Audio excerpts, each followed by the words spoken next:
Hello, happy Monday from Air to Ground Farms. I'm Rich. And I'm Shelley. Welcome to our Monday evening live stream. We're happy that you are here with us. Tonight, we want to talk about big equipment on the farm and some of the equipment that has been essential for us, though we didn't know that it was going to be essential. It has turned out that way. And we just want to share with you guys what it takes to farm at this scale and some of the equipment that we have found very useful. But before we do that, we like to say hey to everybody and kind of talk about what's been going on the farm on the farm this week. Yeah, well, it rained, and with the rain, man, did it cool off. Yeah, it did. It feels like fall outside. We woke up this morning to temperature in the 40s, which was kind of nice for me. I like it. And today has just been a really cool day, kind of hanging out in the 60s, low 70s. Very windy. Very windy, but we've got the bedroom windows open and you walk in there and it just smells like fall, the fresh air coming in, and it's just a nice change from the heat. That's the truth. And the constant air conditioner running. And the rain was really nice, and it's being sunny, so the rain and then the sunshine is a great thing. Does Dixie need to join? Dixie needs to join. Come here. Sit right here. Okay, y'all. Well, maybe you'll get to meet Dixie. There's Dixie. There's Dixie. Hi, Dixie. Say hi, Dixie. I forgot to shut her kennel. Okay, sit right there. Okay. So that's Dixie. She's been with us since before the farm, and whenever we come into our podcast room, she gets very, very excited. She runs and gets into her little kennel house, and we shut the door so she feels like she's with us. But when we sat down just now, we forgot to shut the door. Yeah, and then we started talking, and she was like, oh, I guess she needs to sit with us right now. So, all right, she can just sit right there. All right. A couple of other happenings on the farm since we chatted last. That is a pig pile or a piglet pile. There are 8 piglets in that little pile right there, and that is a round bale of hay, and they are all huddled up, staying warm. Yes, because, you have piglets, and then it's going to turn cool. And piglets come out weighing about, 2 pounds? Yeah, they're small. They're very small, and they don't have much body fat on them, so they really have to huddle up. And we give them some large, round hay bales, like old or not great hay, and the mamas will make nests in them, and we just set them up on end, and the mamas dig around and make a big nest for them. And over time, those piglets will actually dig out like at the bottom of that. They've already done it. Oh, have they really? Yeah. Wow. Anyway, they dig out and they get underneath there and burrow under it, and Looks almost like a little cave. yeah, and they stay nice and warm. Yeah, they sure do. So since we chatted last, we have had 2 sows farrow, and we have 20 piglets on the ground right now. Mm-hmm. There were a couple of stillborns, and that just happens. And we let them farrow just out in the woods. One of them burrowed out in the hay and made a nest, and the other one just went back towards the back of the pen and some leaves under the trees and made herself a little nest. And we then took that second batch, some hay. Huck brought them a few armloads of hay down there, and they burrowed into the hay, and that's where they're hanging out, staying warm. And we tried, the first time we farrowed, we did a little experiment. I built a farrowing crate where the piglets could get away from the mom, and sort of kept them in a 16 by 16 square, trapped in there with the mom, with a crate so they could get away, so the mom didn't lay on them. And then we had one farrow out in the woods, and the one in the crate laid on half of them, and in the woods one mom laid on half and another mom didn't lay on any.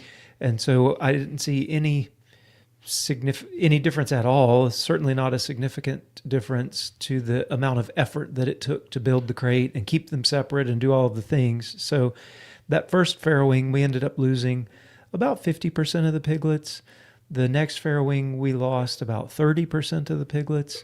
So this time we expect somewhere between 25 to 50% loss, just because. I think it'll be less though, because they're all still kicking around and it's been like 3 days. Yeah, and the moms are getting old, more mature. Yeah. Because we had 3 gilts the first time.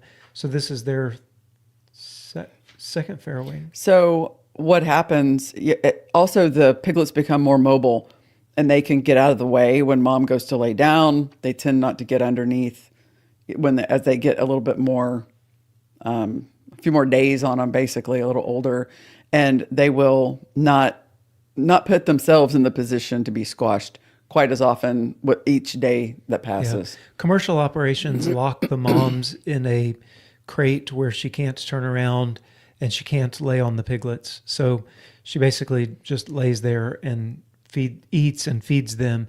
And that's how the big commercial operations cut down on their piglet losses.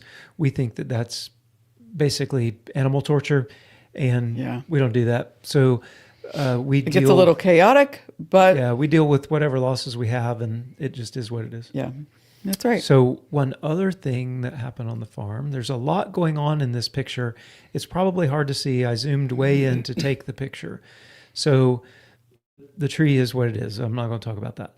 Just above the tree are 2 whitish spots. Those are our 2 livestock guardian dogs that are roaming free right now. In the middle of the pic is our bull and a cow. And then as you move to the right, that is a calf. So the calf had been, like within minutes, we pulled him from our dairy barn area because he was the one that we pulled off of a beef cow that wasn't doing super great. So we pulled him and grafted him onto one of our dairy cows. And she'll let anybody nurse kind of cow. So we put him on her, and he has been living with the dairy herd for the last 5 months. And it was time to dry off the cow that's been feeding him his, well, I'll use in air quotes, mama. Yeah. And it's time to dry her off. So we had to get him out of there. And at 5 months, it's time for him to wean. But he was making a ruckus, right? Trying to find his mama. And the livestock guardian dogs were very concerned with the ruckus that he was making, bawling and calling for his mom. So for 2 days, they laid right with him wherever he went in the field. They're together right now, but for quite a bit of the time, Tozer, the male, would be right next to him, and then Kita, the female, would be off away in the pasture somewhere, laying like between him and where potential. Yeah, they were looking after him because they knew something was not right because he's bawling. He's kind of still bawling, but he'll get over it eventually. So also in the picture is the bull and the cow. Now, all the other cows, the entire rest of the herd kind of went Splitsville when this new guy comes in and starts hollering, and they all sniffed around and checked him out and did, cow herd things.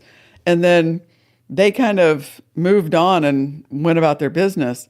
Well, the bull is all over this cow who's apparently at this time coming into heat. And those two were only interested in each other. Yeah. They were not interested in the calf, who he really wanted to hang out with them, but they really have no interest in him at all. They could absolutely care less what he was doing. So we got him moved, and that's good. So we got Artie all sorted out and dried off, and she's not being milked now for the next 6 weeks until she calves, and then she'll be freshening again, and looking forward to having her milk production back up and back in the mix. Yeah, we do give them 6 weeks to basically their body recovers and their milk is transitioning from milk to colostrum.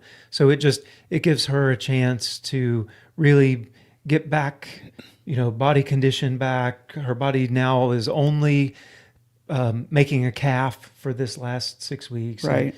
We just think that's important. And we use the bull that you just saw in the picture to breed our dairy cows. So we do a beef on dairy concept.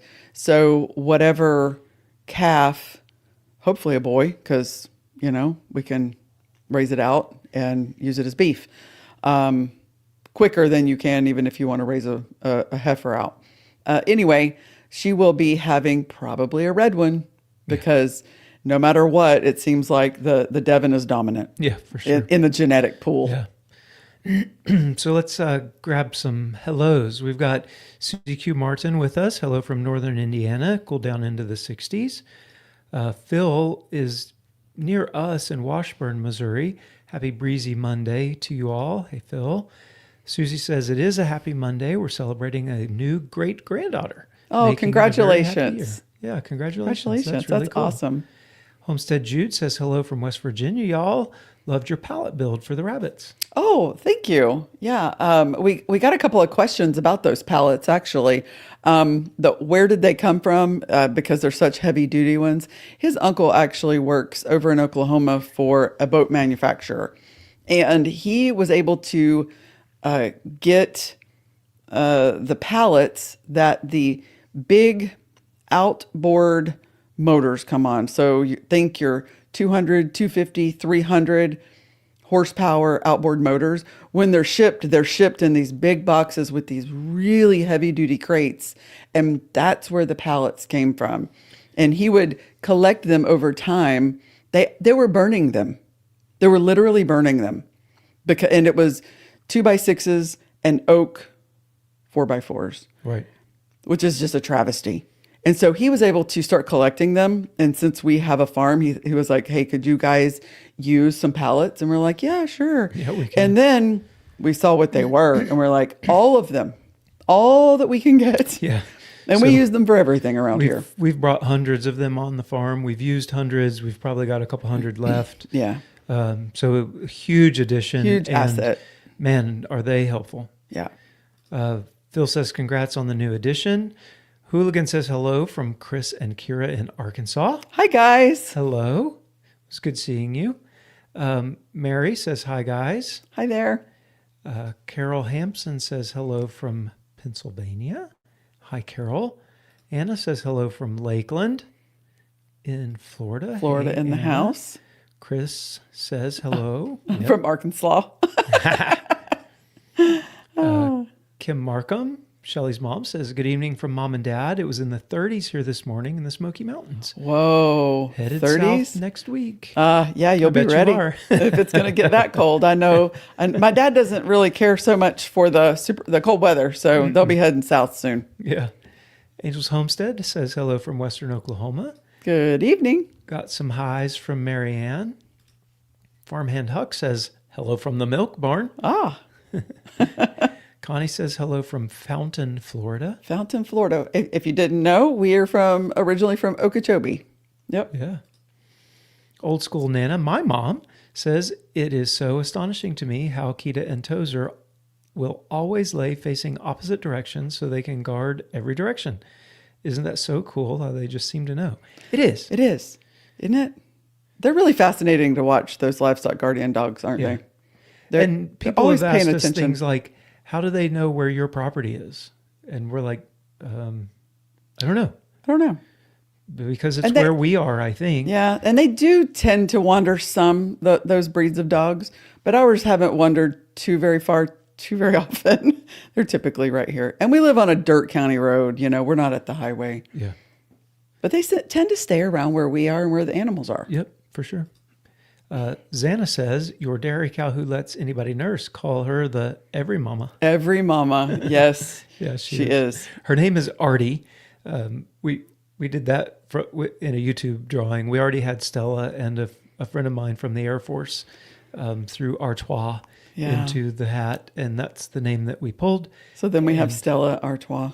So we would have Stella Artois, But how which is can a you Belgian can't? beer. Yeah, but saying Artois for a cow wasn't really working, so we just shortened it to Artie. Yeah. And then Susie Q is agreeing with Nana that Yeah. it's cool with what the guardian dogs will do. Yeah, so it's been a really great week on the farm. Yeah, It really has. Yep. The garden, we haven't mentioned it in a while, is still doing really well. we replanted squash, and squash bugs are killing the squash. But we have the gotten second some time. squash, though. But we have gotten some off of the replant, so Yeah. we need to pick again. The okra is still producing like crazy. The stalks are probably 12 feet tall or higher, Yeah. and we need to pick every other day. We pick every fourth or fifth day, so about half of it is going to Tex, our boar, and the sows, the mamas. Yeah. Yeah, it's okay. And the pepper plants are just dripping Teeming. with peppers. Teeming with peppers. Yeah. Yep, it's time to do a last picking before we get any freezes. I don't think there's any in the forecast yet, but it's time to basically strip it. I was looking back through pictures. October the 11th last year is when we picked all of the garden, did that one final pick. And the next day is when it froze. We had a couple of nights of hard freeze, and then it got warm again. And it'll do that again. But we have decided that we are taking no life-saving measures on the garden. So we're going to do a last pick whenever we see the freezing coming, and then that'll be it. Yeah. Because otherwise he's going to be out there with sheets, y'all, or plastic or something trying to save it. But I have put my foot down and said, I really like the pepper plants. I know. One year, y'all, when we were living in Maryland, we had our pepper plants in grow bags, like big, what were they, 20-gallon grow bags. And I moved my Harold St. Bart's inside for the winter. He did. And they lived. Yeah. We just put them near the bay window, and which was kind of cool because then the next season we just transplanted them, put them back in the ground, right? And they grew like crazy that year. Yeah. So it worked, but you have way too many out there now for that. Yep, that's true. And we don't have a bay window. And we don't have a greenhouse either, so that's not an option. Yeah. Is when they go. We'll start over with something else. All right. Right? Yep. Okay. You want to talk about some equipment? Mm-hmm. So our equipment, we've been asked by a couple of our friends, what do you use? Why did you pick that? If you guys would talk about that one night, that'd be super cool. And so came up with a few of the items that we use and cherish at this point. Yeah.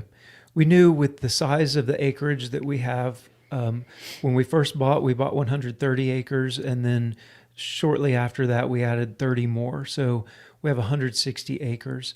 We knew with a piece of property that big, we knew we needed a tractor. Like that was it was going to be a must. And we didn't know all of the things we would be using it for initially, but we just knew we needed a tractor. When we first bought this property, before we ever lived here, we wanted to mow down some of the brush. So we rented a tractor with a bush hog on it, and we rented a 45 horsepower tractor with a bush hog. It was 4-wheel drive. It was a blue New Holland, open cab tractor. And as we were mowing... Not having really done tractoring, it's not required in the Air Force. We thought that would be sufficient. We thought this is a good size to rent. It'll really get the job done. And what we were really thinking that we would buying was somewhere in that 50 horsepower range. And with that tractor, as we were mowing, it would not mow going up the hills. So you would have to mow going downhill, turn around, disengage the mower, and then the tractor would pull itself and the mower up the hill, just not while the mower was engaged. So you'd mow downhill, drive uphill, mow downhill, drive uphill. So was it just because I didn't do that mowing? Was it because there wasn't enough horsepower to turn the PTO and get up the hill? It would just drain the whole thing. It would just bog down. Oh. And as the whole thing bogged down, then the PTO slows down, and now you're straining everything, and it really wouldn't do it. So us renting that tractor, I think, was a huge decision for us because it let us try something out on the land that we own and know, man, that's not enough horsepower. Yeah. And I got to really doing some research, and we watched Greg Judy a lot and went back through some of his old videos where he was saying that he's found the 75 horsepower tractor was like the right size for him. It's not so big that you have to worry about it going in and out of gates, but it's powerful enough that it will do the things that you need it to do. So Right. we were then looking for that 75 horsepower range tractor. And we found, we did an entire video on the tractor. This is actually the picture that we used for the thumbnail for that video. So if you're very interested, go back into the archives and find the video we did on the tractor. But this is the tractor that we ended up purchasing. It's a New Holland Workmaster 75 with the loader, and it has a cab.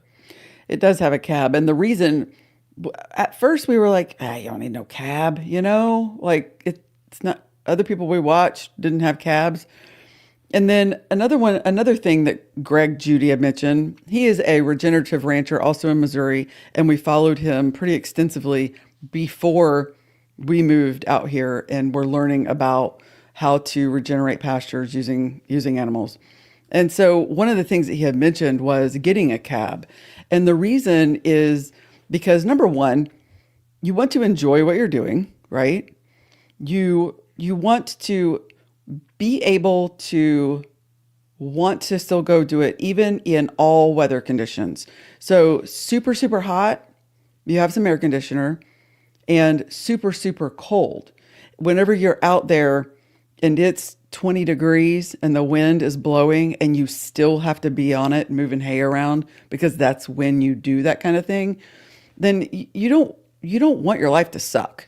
Just to be frank, you don't. The other thing Greg mentioned was he used to have an open cab, and while he was mowing, he got into a hornet's nest, and then hornets were after him. You're not protected. Yeah. And that cab gives you another element or layer of protection from things like driving over a hornet's nest, which do exist. So as we were looking at it, the cab adds some weight to the tractor. It adds some top heavy weight to the tractor. It shifts the center of gravity up a little. And with the hills, that is something to something to consider. It is a concern. It added, I think, right at $4,000. So it wasn't like prohibitive for us as we were looking at it. It didn't seem like, oh God, well, that sends it out of our range. Buy once, cry once. Yeah. And buy something that is that meets your needs. If you can afford it, buy the biggest one you can that you need. Yeah. It's always better to have more horsepower than to have not enough. Yeah, also, and it's actually like 74.99 whatever horsepower. It falls just under the 75 horsepower, and I don't know what the rules are now, but when we bought it, that was under the requirement to have the diesel exhaust fluid or DEF. So we don't have to add DEF every time we're adding diesel to the tractor. there was another bonus. There was. There was. So one of the really cool bonuses is it has a jump seat in it, right on the wheel well where you get in. There is a little pull down jump seat that we thought, well, Michaela was like 8, 9 at the time. She can go and ride along with him. And grandkids have ridden in there. I have ridden in there because sometimes you need somebody to go with you to do a thing. So I can jump in there and have a jump seat to ride along on a project that needs an extra person. Yeah. So anyway, the jump seat was kind of a thing too. Yeah. And it has a radio with Bluetooth, so I can listen to podcasts if I'm mowing, or you can. Why didn't you get a John Deere?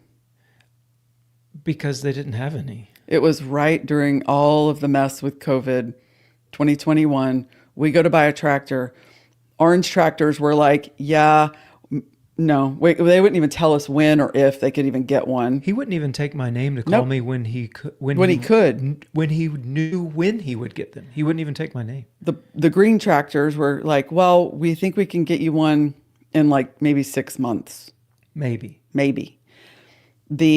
And then we go to the blue tractors, and we were talking to them, and he was like, well, I'll have to order it. And we're like, great. How long will it take? He goes, well, I think I could have one here by Friday. All right. Blue it is. Blue it is. We weren't really that picky. And the one that was available, I tell you, that thing drives amazing. Yeah, it does. I couldn't be happier. Yeah. And with the tractor, we got bale forks on the front of it and a bale fork on the back. We got a bucket and we got a bush hog, a 6-foot bush hog, like the heaviest duty bush hog you can buy, because rocks and stumps. And we knew that there were portions of the farm that were unimproved, and it was not like we couldn't get a wimpy mower. It needed to be heavy duty. Yep. And within a couple of months, we also bought a chipper, a wood chipper that attaches to the 3-point hitch on the back and is PTO driven. And so that's like tractor and attachments for it. I think we would all lump into this same category. But one upgrade that we did, it took time, but we finally did get it done because, things just happen and it takes time to do things. We finally did get liquid put in the rear tires. Yeah. And that has been, actually your dad took it and had it done. That's just how it was. And we finally got the liquid put in the rear tires to add more weight, because with the hills, tippy toppy is not cool.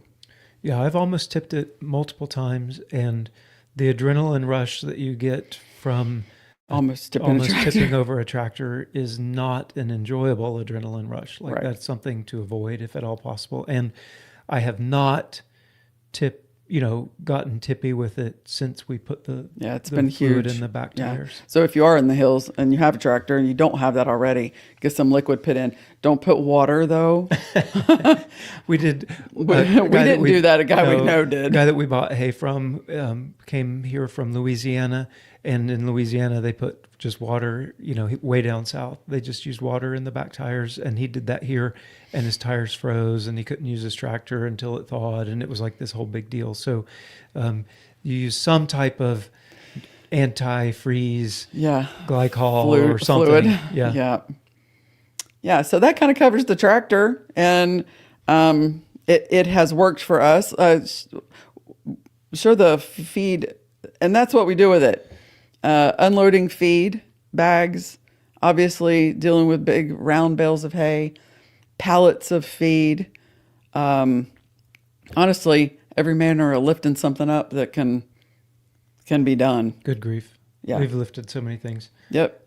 We lifted the construction guys when we were building the house. I mean, Dad lifted me to put the lights in the 16-foot ceiling section of the barn. It has been a true asset. Yeah, for sure. And that particular bag it's lifting only has 1,000 pounds in it, but it lifts up the 2,000. When the bags are completely full, they weigh 2,000 pounds, and the tractor lifts them with no issue. The only issue when you get up around 2,000 or more is there's not always enough weight on the back end. So the fluid in the tires has helped. You see the bush hog on the back of it there. Having that extra weight back there to offset things really does help. Your dad's jumped on the back before. Yeah. To add extra That's true. weight. We needed just enough. The back tires were just off the ground. Off the ground. And he jumps on there because he's not small. He jumps on there and it's like, just sits right down. all right, now we can go. Yeah. It's true. All right, before we move on, let's catch a couple of comments. So Susie Q says, have you considered using diatomaceous earth to kill the squash bugs on your squash? Yes, we have. And we do understand that it works. It washes away as soon as it rains. And so we haven't used it for that. With any diligence? No. Okay. Nope. So know that it works. Haven't used it. I guess we should try, since we complain about all of them. Tricia says howdy from North Central Washington. Hi there. And then now moving to the tractor, Susie Q says you don't want a John Deere anyway. The way they've gone for proprietary with their fixing of their computers on board and controlling everything, you don't want that. You want to be able to fix your own tractor. Yes, John Deere does have, there are some significant issues with owning, especially a really smart John Deere.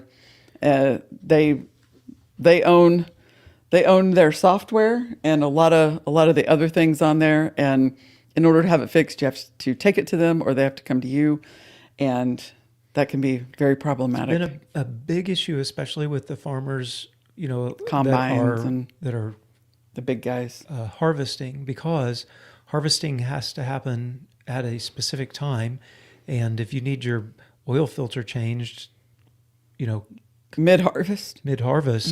tough, Yeah. because the mechanics, the John Deere mechanics, are often busy, and there's often a wait, and Right. you just can't, so we certainly do understand there's some issues with who owns the computer software that your tractor is running, and right now John Deere owns it no matter whether or not you own the tractor. Mm-hmm. Yeah. So Tricia says, had a hard time getting the chat to work. Glad to be here. We're glad you're here. And agrees with Miss Susie Q about the John Deeres. Homestead Jude says, Pete from Just a Few Acres put wiper fluid in his tires. Yep. And We like to watch him too. Yeah. We've learned a lot from him just by watching. Yeah. Yep. Yeah, it doesn't freeze. Yeah. I don't know what we have in ours. Whatever they put in. Probably wiper fluid. And Xana says, enjoyable adrenaline rushes do not include the words, I'm going to die. No. No, they don't. Or I'm going to break my brand new tractor. Which feels almost like I'm going to die. Because his wife wouldn't be very happy. Yeah, for sure. At all. Okay, so the next piece of equipment that we've really enjoyed and has been a game changer as far as the regenerative farming part is our original Greg Judy bale unroller.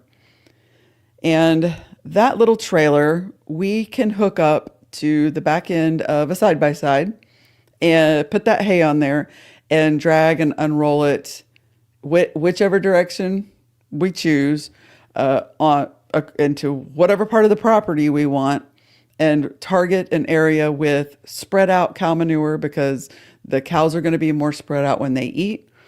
It's going to toss seed onto the property, whatever the cows don't consume. And the cows are all going to get equal bites because they're spread out. When they're around a ring or even two rings, calves are going to get kind of pushed to the back, or the less dominant cows are going to get pushed to the back, or they'll just have to wait their turn. And we want everybody to be having mouthfuls all at the same time. Yeah. So it does not have like trailer lights on it, but it is highway rated. Everything is rated to 75 miles an hour. We hooked it to the truck. We drove up to Greg Judy's ranch and, chatted with him for an hour or so and purchased this, and then just drug it down the highway back here and down the interstate. Like it rolls down the road just fine. It hooks to the side-by-side, the tractor, the Jeep, the truck. Like, we've used all different things to pull it. Greg uses a four-wheeler. We don't have one. We have a teeny tiny like kid four-wheeler, but you can use a four-wheeler even to pull it. It has a like 3,000-pound boat winch on the front of it there, and you drive these bale spikes into the center of it, and then you use the boat winch to winch it up. When you get it where you're going, you just release it back down. The hay is now on the ground, and as you pull forward, it just starts unrolling the hay, and it just throws it up into big puffs of hay and seed, and everything is flying everywhere.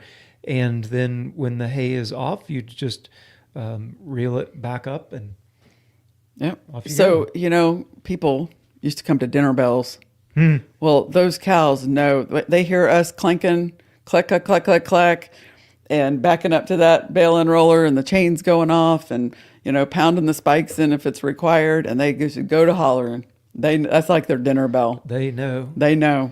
And we like this one because a lot of the farmers and ranchers around here unroll hay, but they use spikes on their tractor. It's a 3-point hitch, and the tractor backs up to the bale, and you the bale and lift it up, and then you set it down and unroll it with the tractor. So it's not the only solution, but especially during the winter time here, it's really, really muddy and the ground is soft and the tractor makes big ruts. It's so heavy it makes big ruts, and that just can tear up your pastures.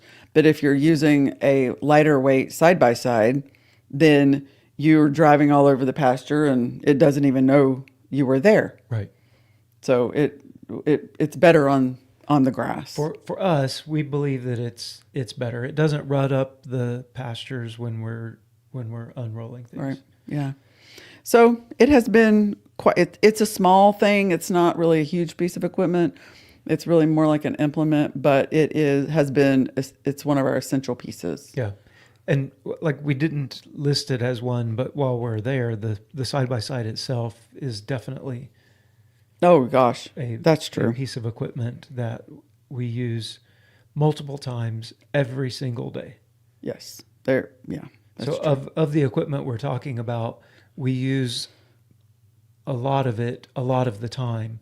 The side-by-side itself, it's an older Kawasaki Mule 6-seat 3010 4-wheel drive that belonged to Shelley's mom and dad when they were running cows, and when they stopped, they stopped and then they upgraded and offered it to us, and we were like, absolutely. And it has just been like, if they hadn't offered us that one, we would have bought something like it. Yeah, but Kawasaki mules are just, I mean, they're workhorses. You know, there are a lot of other brands out there, but even the guy, we took it to get worked on one time, and the guy was like, these things live forever if you keep them up. Yeah, we were asking him, when do we need to prepare to buy a new one?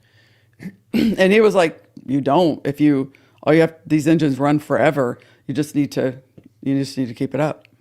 And so we're all the time fixing little things in the front axles and the U-joints. But now it's been really good for a while. Yeah. I mean, it's doing very well. Yeah. And so we didn't list it, but I think that the side by side probably should have made the list. Definitely on the list also. So another thing that we have to use over the time is our trailers. Yeah. We have to trailer something weekly, whether it's hay or feed or animals. We have to trailer all those things. That's farming. I mean, you got to bring things in and take things out. And we have found that they are quite essential. So one of them, well, actually, we got both trailers that we use before we ever even moved out here. His mom and dad picked this one up our parents are very, very supportive of us. Yes. Like ridiculously supportive.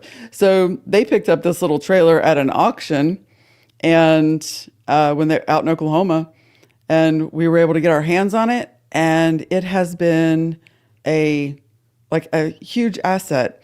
Actually, before we even came here, we loaded it up with stuff, and it helped us move out this direction. For a while, it was our red shed. We farmed out of it. And then now we haul animals. I think to and from. Technically, it's a horse trailer, Yep. a slant. They call it a slant horse trailer. It had saddle, like a saddle holders. tree, I think they call it, in the front of it. We took that out almost immediately. It makes a really good hose holder. Yeah, it's now attached to our barn wall and holds our hoses. That's right. But the trailer itself, one of the great things about it is it has a slant door that allows you to separate the front from the back. So we have two different compartments, and I don't know, multiple times we've gone to the processor with pigs in the front and beef in the back. And a lot of livestock trailers have that. One thing that I like about it is we've also gone and picked up piglets. So a lot of livestock trailers are open air, like they'll just be bars. So big cows for sure. But in this one, we can haul sheep, small ones, because it's all solid. Yeah. Piglets we can do. And it has just, it has worked, and it's only a 16-footer, I think. Mm-hmm. So you can put that thing anywhere. Yep. If they get really, really big, we take them down and pick, we're picking up pigs down in the woods and stuff like that. So the maneuverability is also important, because if you get into really big gooseneck livestock trailers, you're limited on where you can go with it. For sure. So and it'll haul how many like steers? How can we put in there? I think we had like 8 young ones in there one we time. had 8 youngs. Yeah. So it hauls everything that we need it to haul. Yeah. For the most part. So livestock trailer, if you're going to farm, having a livestock trailer of some sort is essential. And I'll say it now. I feel the same way about the other trailer we're going to talk about. There are times when I think, man, I wish I had one bigger. And there are times that I think, man, I wish I had one a little bit smaller.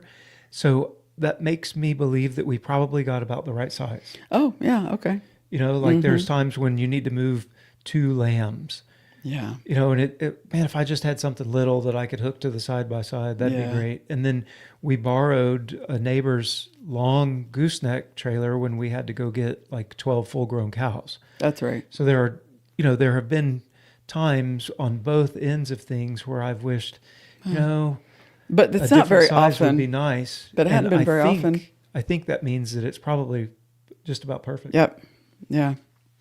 So the other trailer that we got, we actually were looking for a trailer to haul a car with, because there's a Mustang in our life, and his mom and dad's, and it had come to our house for a while, and it was going back to them. Well, we needed something to haul it on, and we had other things that we were going to be doing. So we found a trailer, this one in the picture. It's a flatbed. It was a little overkill for us at the time, because it was really an heavy duty equipment trailer. It'll haul a 14,000-pound piece of equipment with a heavy duty pintle hook on it, and like semi tires. And I'm thinking, this is a little bit of overkill, but we're going to get it anyway. And little did we know how useful that trailer was going to be. Every other week, that thing's going to go pick up tons of feed. Yep. Literally. And hauling tractors and yep. Yeah. Hay, it can haul like up to. That's it with hay on it. You can get 14 bales on it. 11 is about where I like to hold things. But you can definitely haul the round bales. Yeah, for sure. And it doesn't haul a huge bunch of hay, but it does a pretty good job. And it's just been really useful for us, just all in all.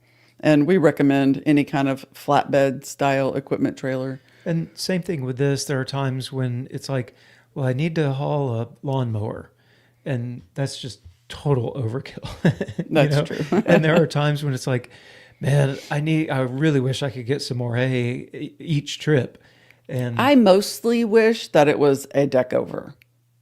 I wish that you didn't have the so wheel that you wells. didn't have the wheel wells, because then it would give you that many more inches, and just make, like when we had a big like truck on there, it would just make it to where you've got a little bit more than an inch on each side of the tires. But it's worked. One thing we did learn is we can throw down old tires on the bed of the trailer, where those wheel wells are, and then we can set round bales down, and so part of the bale is on the wheel well itself, part of the bale is on the tire, and then we can get 2 in the wheel well area also, instead of just 1 in between the wheel wells. Yeah, that's worked. So that helped. We were able to add 1 more bale once we learned that. Yeah. So those were really good investments that we made even prior to coming out here. Yeah. Really. Mm-hmm. Unsung hero. I think it's the big old truck. Yeah. So, funny story. We're sitting on the side of the road in 2020, headed to go to Thanksgiving camping in North Carolina. We were still living in Maryland area. And we were headed to go camping with our little RV and our old F-350. Well, the white truck actually is in that picture. You can see Yeah, the you can see the nose front of of that it truck right there. just sticking out. And so that truck broke down on us on the side of the road on I-44 just outside of Durham, North Carolina. And we're sitting there with the pouring down rain, dogs, kids, camper, about halfway on our trip and headed there. Like, we're not making our trip because our truck just broke down, like dead. Turns out the turbo went on it and it's going into Thanksgiving weekend and you're not getting anything fixed. And at this point, Shelley has had it with that truck. And after I got my, thoughts together, and you're rapidly thinking of what are we going to do? And after I got my thoughts together, having had it, I got on my phone and I proceeded to go truck shopping. And while I was sitting there, I made a phone call to the nearest Ford dealership and said, I'm looking at these couple of trucks, but I have a couple of questions. Can you get us in a truck, get us out tonight? We live in Maryland, and I need to register it in Florida, and I need it now. And he said, yeah, we can do that. And so shortly we went to the Ford dealership and we test drove two trucks. One was a 250 single rear axle, and the other one was an F-350 dual wheel axle. Now, we don't need a dually, like at all. There's not one thing in our life living in Maryland, right outside of Washington, D.C., that says you need a dually. But it was a better price. It was a better truck. And we're like, if we're going to do it, just get it and let's find out. So we bought the truck and then it was amazing. And so I'm like, man, we got this big truck. We could go ahead and upgrade our camper now because we had a little, pull behind. And so we decided, well, that weekend we just upgraded, and we upgraded our camper. That's in front of our Maryland house. That's what the truck was going to do. And that's the camper that we bought. And we lived in here for over a year. What we didn't know at the time with that thing sitting right there was that we were going to end up moving to Missouri, living out of that fifth wheel. And that truck was about to become the workhorse around this farm. Yeah. And we had no idea. Boy, is it a workhorse. So I'll throw this picture up. This is not our trailer. This is a trailer that we borrowed. And that's, over 20,000 pounds of hay on that trailer. And that truck just, lickety split, pulls it up and down the hills around here, dirt roads. It doesn't care. It's rated at 32,000 pounds towing capacity. And it just, no issue at all. Yeah. So where we thought that it was, just going to be a pretty black truck pulling an RV somewhere into retirement. We are Jesus believing people, and we pretty much believe that, God set us up before we even got out here and made sure that we had the tools that we were going to need to do the job that we're now doing. So It was so cool whenever you think about it. Yeah, it really was. Yeah. So we highly recommend if you can afford them. Okay, wait now. To replace, that was in 2020. The prices were different then, and we found it on sale. And it's a base model on the inside. We're pretty prudent vehicle shoppers. And so we wanted something that would really get the job done, pulling the RVs or whatever. We just weren't after all the bells and whistles. No, they had the 2021s on the lot. Yeah. So it was exactly. It's a 2019 yeah. truck with 2021s coming onto the lot. Their new 2019, they were willing to make a really good deal. Yeah. So, and for working around the farm, you don't need all of the bells and whistles. It's got the really great towing package and the cameras that allow for hooking up to trailers and stuff. Yeah. So but outside of that, exactly what we needed and exactly what we wanted, and really, really did work out very well for us. Cloth seats, just simple Yeah. kind of thing on the inside. Yeah. So, yeah. Anyway, but it has been really, really great to have. Yeah. So going over to some comments, Homestead Jude says, do you think a homesteader would need this level of equipment?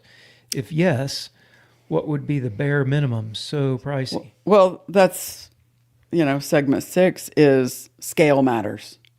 What the farm is doing, what the homestead needs, and oftentimes it's probably better to get into your situation and find out what you need. Like we rented the tractor and then we knew it wasn't going to mow the hills. Other than that, if it had mowed the hills, we probably would have got the little one. Or if we'd have been flat ground. We would have gotten the smaller one. Yeah. Now that we would have gotten to a point where we said, oh no, it won't lift this. I wish we had a bigger one. But based on the environment, what your scale requirements are, like we don't need a batwing mower kind of thing, which of course they tried to sell us and we don't need that. So probably not to this scale, but maybe a smaller flatbed trailer that a lawnmower size so that you could put sides on it and haul a few animals if you need to. Everything can be retrofitted to the size and the need that you have. Yeah.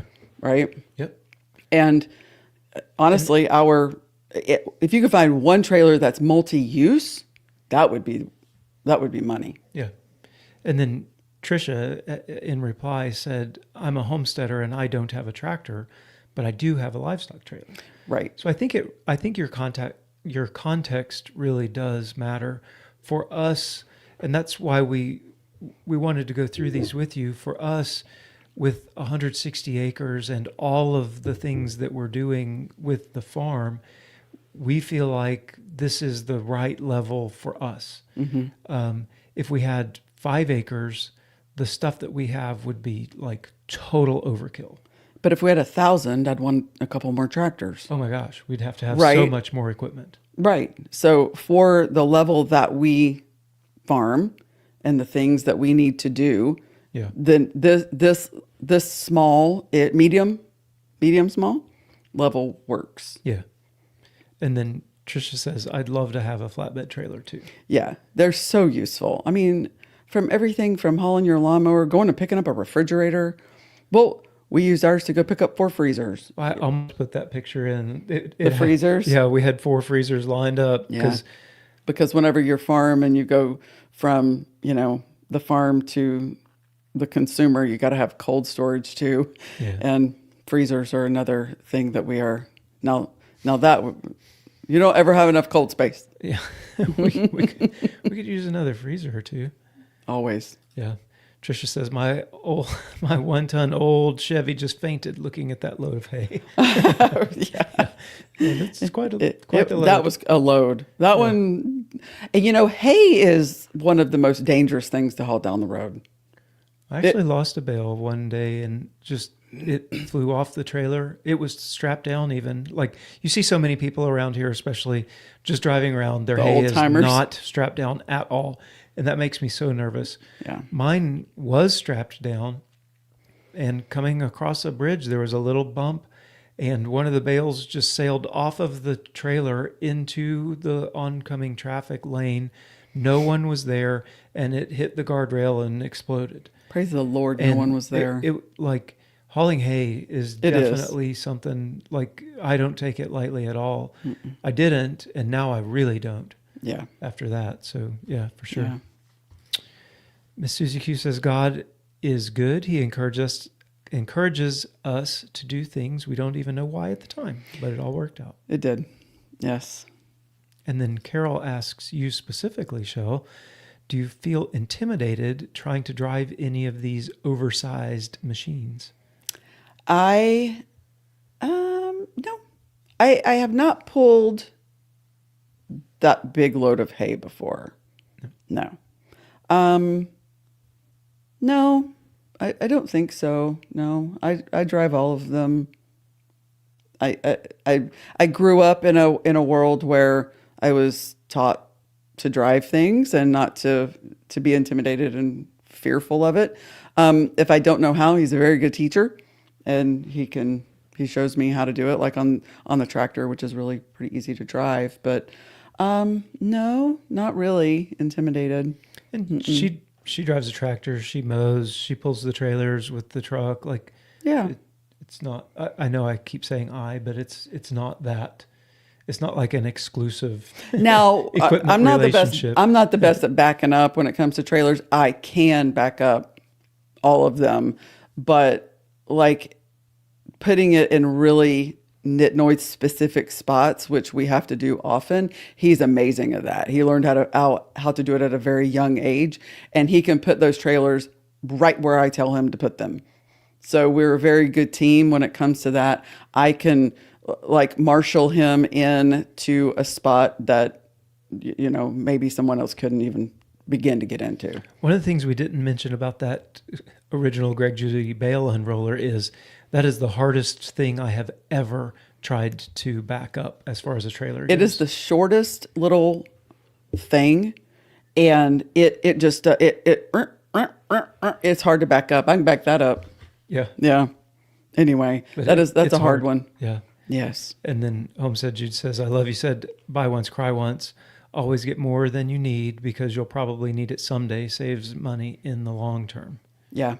And, we looked at a lot of different, say on the tractor department, we were looking at older ones and to bring the cost down. But we really hate it when things are broke. We really, really do. And we knew we wanted to do this for a long time.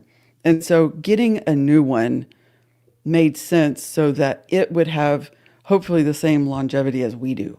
Yeah. That was why we went with new on that, was so that, if I got another tractor, I don't know that I'd get a brand new one, because now, we have a Huck Right. who can fix things. An amazing mechanic. An amazing on mechanic site. on site.